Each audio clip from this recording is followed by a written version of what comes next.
Comment l'homme serait-il juste devant Dieu? On peut lire dans Job 25, 4. Le mot justification est un terme théologique plutôt ennuyeux dans le sens et souvent obscur.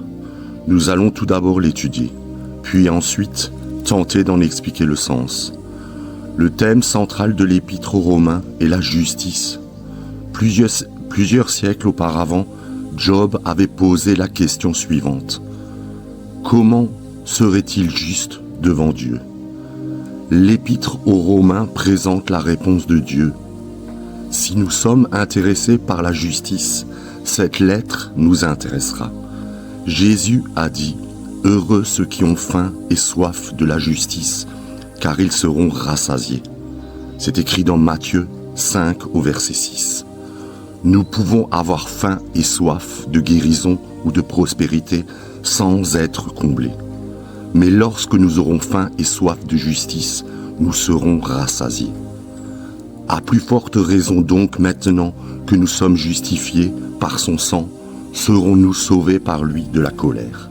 On peut lire ça dans Romains 5 au verset 9. Notons que tsadak en hébreu et dikaio en grec sont tous les deux traduits par juste ou vertueux.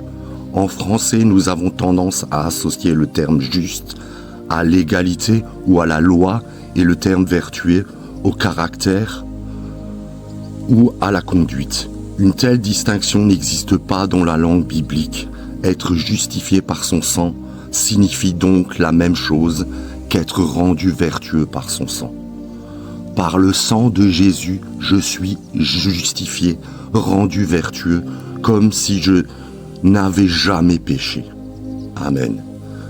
Avez-vous faim et soif de la justice divine que Dieu vous offre par Jésus? Accordez-vous le temps d'entendre ce que Dieu voudrait vous révéler.